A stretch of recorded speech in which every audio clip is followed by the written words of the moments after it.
folks, welcome back. Hey everybody, welcome back to I Will Be Okay Thursday. For this week's video, I'll be talking about love addiction. So I'm going to format the video as such. So first I'm going to go into what addiction is in a more general sense, and then I'm going to go into what love addiction is and what it might actually be rooted in. Secondly, I will explain some biological and psychological motivations that push us to love, romantically speaking. And lastly, I will discuss the very real pressures from society that push us to love and be in a relationship. All of these theories that I will discuss will help us to better identify what is going on in our minds and hearts. So addiction usually stems from loss of connection to a person, that person usually being our parents or another person with which we have had a intimate, close relationship with them. It could be loss of connection to a time in our life. So for example, if we didn't really get to fully experience our childhood or certain parts of our youth.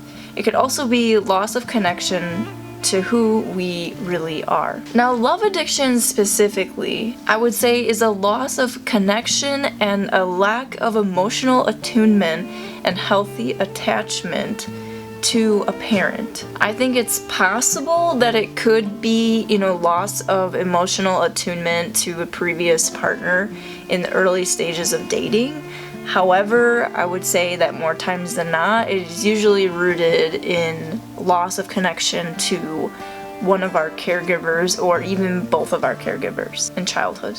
So if you find yourself, not really having the ability to be alone, or you find yourself kind of jumping at any opportunity for love, or you find yourself feeling like you need to feel the feelings of being in love. These behaviors could be showing you that there is a need for a connection to be met that was not met in childhood. What is important to note here is that during early childhood development, when the parent and the child are bonding and the relationship is functioning in a way where the parent is supposed to be giving, physical and emotional support to the child, there are high levels of oxytocin which are released during this pair bonding. The bond secures for survival at its root, but chemicals such as dopamine and serotonin are released into the brain while this pair bonding is happening. The only other time that this happens at these high levels is when we have sex and engage in an intimate physical relationship with another person. And the same areas of the brain and the same chemicals of the brain that are ignited in these physically intimate moments with our caregiver when we have sex with people is the same areas of the brain and chemicals which are stimulated when somebody does cocaine. So being addicted to sex, love, and drugs all looks the same in the brain. There was a study done in 2012 where they showed habitual smokers images of their beloved, and as they showed them these images compared to cigarettes and pencils as well, they noticed that the brain's response to the cigarette actually reduced. So now I want to go into some biological motivations which might not necessarily be rooted in addiction, but I think that the motivation and basic human need for intimacy is very natural and totally normal. The motivation on some level to have physical needs met by another person is very human and, again, very natural. The need for genuine connection is also very necessary. We are social beings and we need to relate to others. That's how we function. But the question that we have to ask ourselves is, in order for connection to be genuine, to be deep, to be real, does it have to be romantic?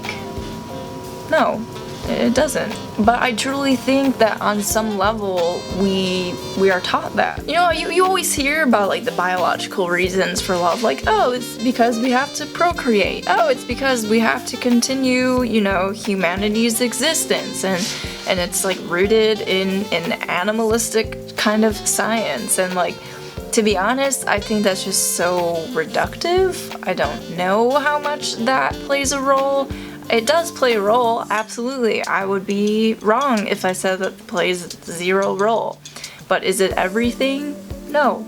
I think there's so many things at play that aren't just biological. And I think that if something is rooted in biology, it shouldn't really come out as a problem, I would say.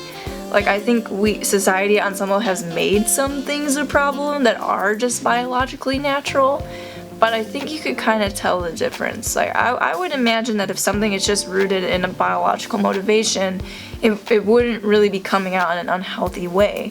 Like, for example, when people say, like, well, men are wired that way because they produce so much sperm and that's why they can't control themselves, and it's like, well, yeah, that's not rooted in biology, that's rooted in society. Because from everything that I've read and from everything that I've known and from people that I've met, I have met many men that can control themselves. So to say that you can't control yourself is just an excuse. Because I think we're all capable of controlling ourselves, because that's why we have brains, and that's why we are the most intelligent species on the planet, because we are not just ruled by our instincts. So now I want to go into a really cool theory that I read about in this book, which I recommend to everybody. It's called The New Psychology of Love, the second edition by Sternberg and Sternberg. It's actually really new. It came out in like 2019, so all the studies in here are very recent and very up to date, and they, include like a lot of different perspectives on love, especially with the digital age and everything. So I think it's so important. It's a very important read right now. So in the book, there's one essay where they write about love as expansion of the self. And this essay is written by Arthur Aaron and Jennifer Tomlinson, so just want to give them credit for this theory. So in this essay, they basically argue that the motivation for us to love stems from our desire to expand our consciousness, to expand our understandings of ourselves, to expand the self. Essentially, in our close relationships, we expand ourselves, because usually in an intimate relationship, the other person's resources, perspectives, and identities are experienced to some extent as our own. In this way, we grow and we learn more about ourselves. So now to finish, I want to talk about this very real pressure from society to be in a relationship. So just like in my own experience, I don't know that I've ever been addicted to love. However, I do feel like I always yearned to know what it felt like.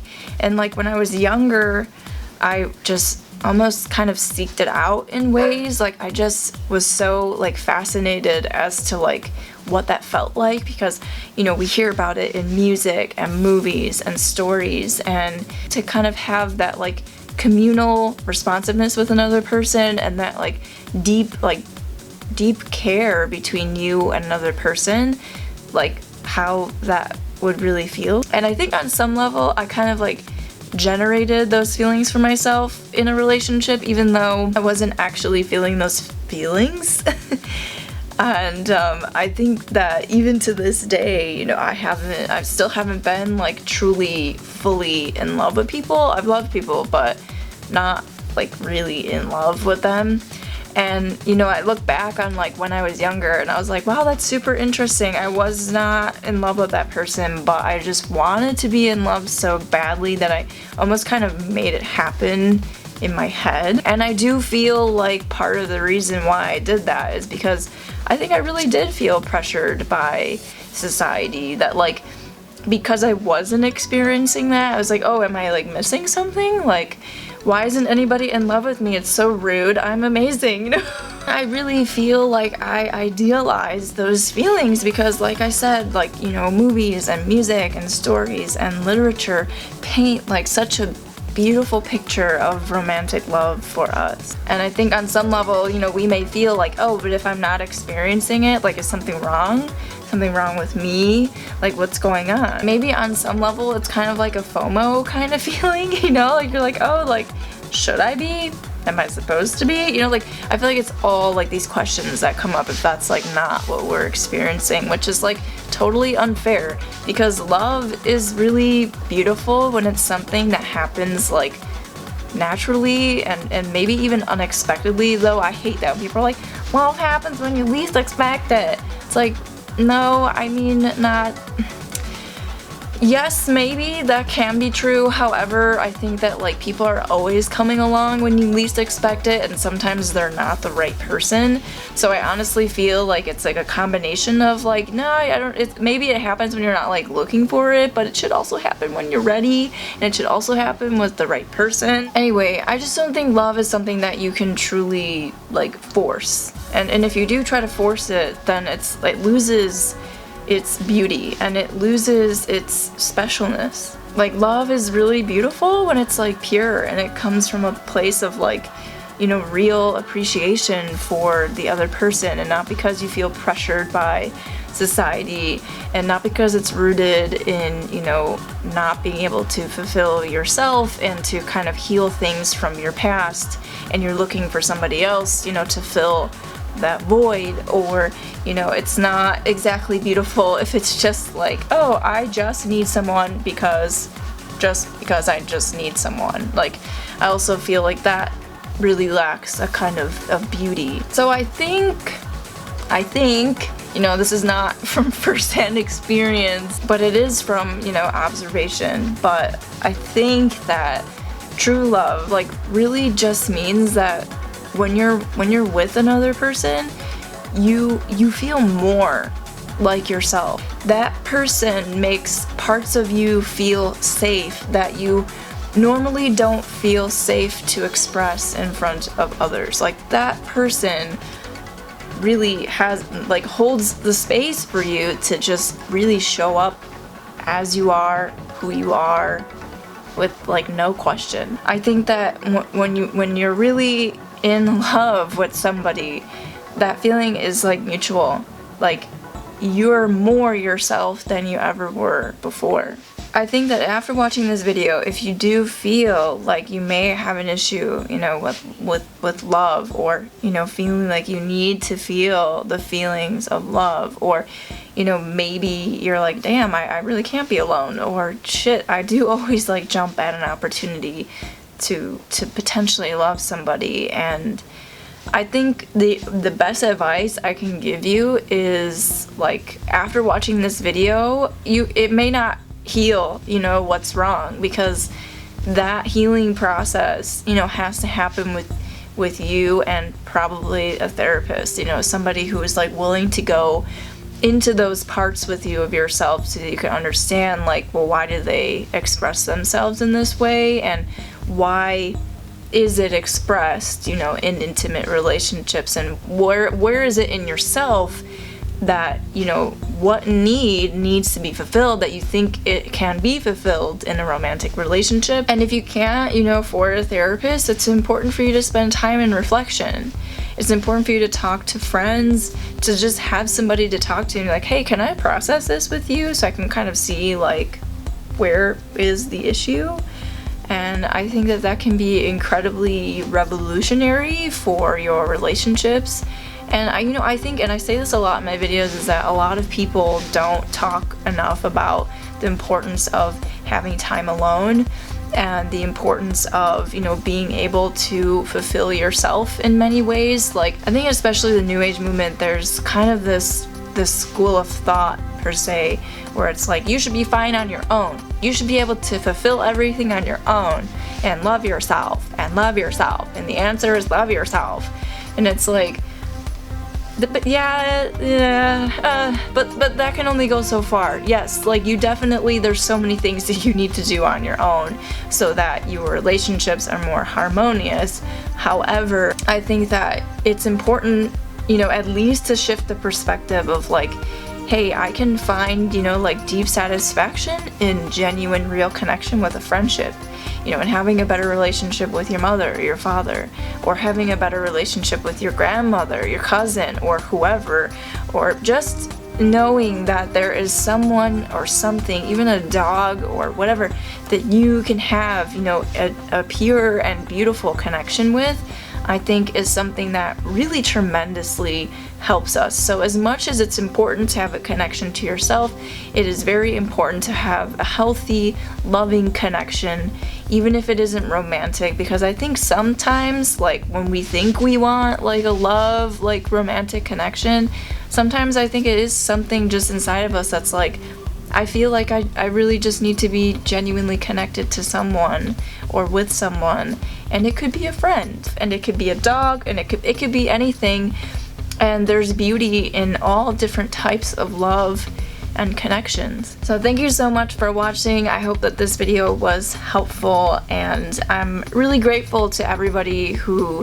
has continued to give me topic requests, because I just like knowing that somebody like wants to know something. I kind of almost feel like I'm like talking to them like one-on-one, but I know if somebody's asking me for this, then the chances that somebody else needs to hear this is far more likely.